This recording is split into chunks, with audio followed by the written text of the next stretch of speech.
Olá, continuando com a nossa escola de formação de discípulos, a nossa pegada de hoje, o nosso encontro de hoje vai falar o segredo da vida abundante. João 10,10 diz ali, o ladrão vem somente para roubar, matar e destruir.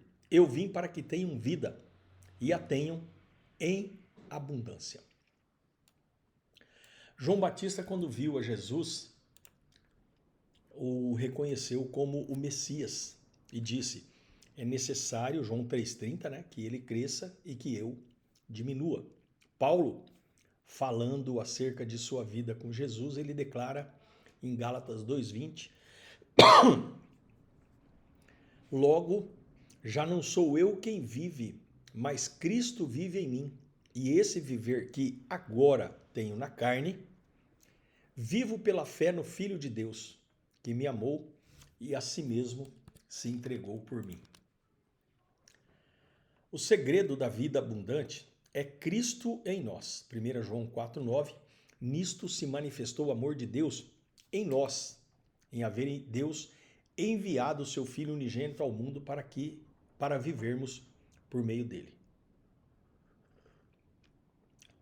Deus, em seu infinito amor, nos salvou das nossas fraquezas e inutilidades.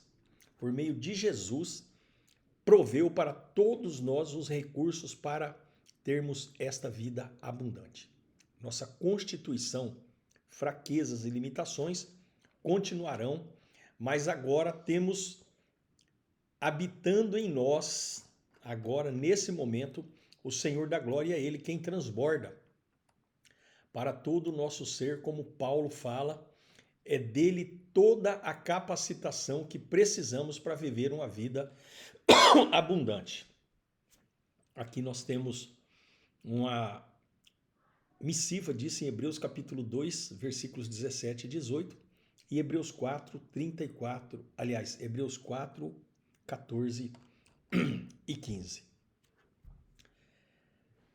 Jesus não é apenas nosso Salvador, mas nosso Senhor e nosso modelo. Nele estão todos os recursos que precisamos. Como Jesus ressurreto vive em mim? Ele vive na pessoa do Espírito Santo. O Pai, o Filho e o Espírito Santo são um.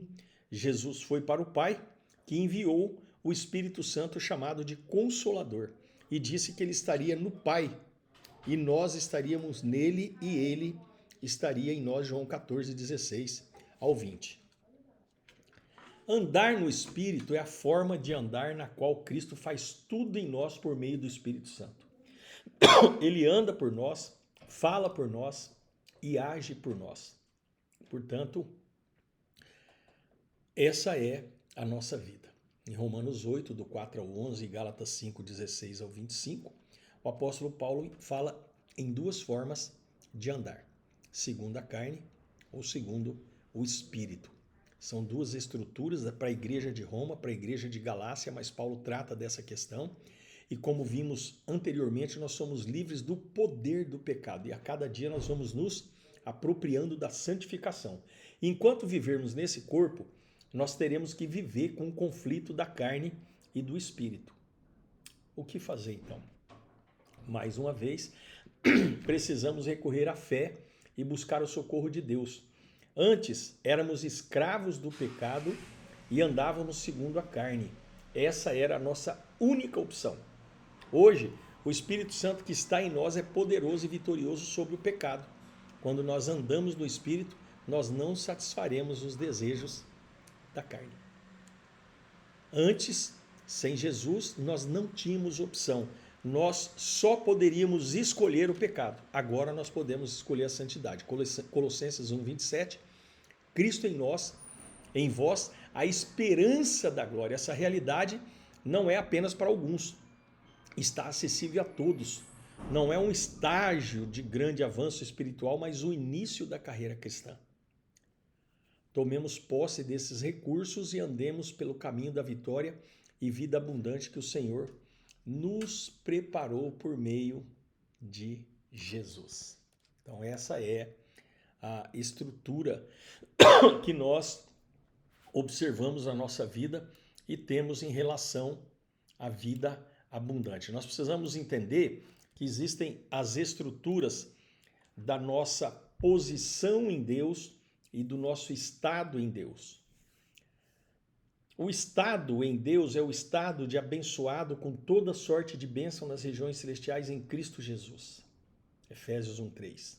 A posição em Deus é assentados nas regiões celestiais em Cristo Jesus. O fato de estarmos assentados nas regiões celestiais proporciona o estado de abençoado com toda sorte de bênção.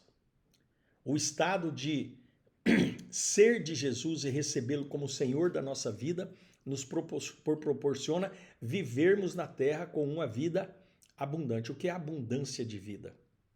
É termos prosperidade segundo o padrão das Escrituras, é termos uma vida de paz, de alegria, de esperança, de gratidão, de perdão, liberação de perdão, de amor, de pregar o evangelho do reino, de trabalhar e praticar obras de justiça. Então tudo isso faz parte da vida abundante que Deus nos deu para usufruirmos do melhor da terra segundo o padrão bíblico. Então isso é a vida abundante que Ele tem preparado para nós. Amém? Que o Senhor nos abençoe. Amanhã nós iremos falar do Evangelho do Reino.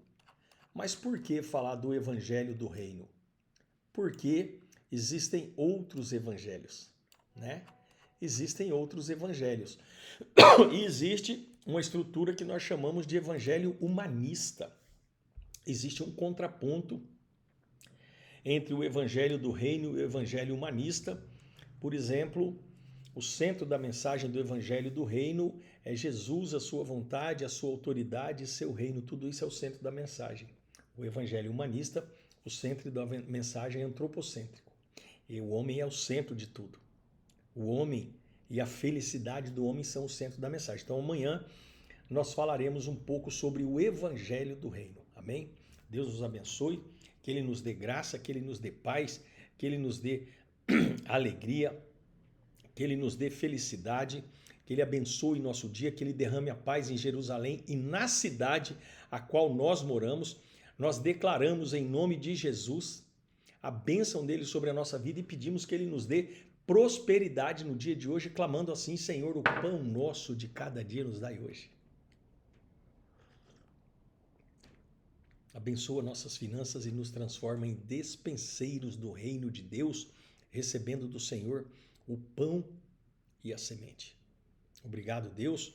Abençoe nossos filhos e derrame sobre eles a graça abundante e o poder da salvação, o poder da santificação, o poder da justificação e o poder da glorificação. Nós te louvamos e te agradecemos, Senhor, pelo dia de hoje, em nome de Jesus. Graça e paz. Até amanhã, se Deus quiser.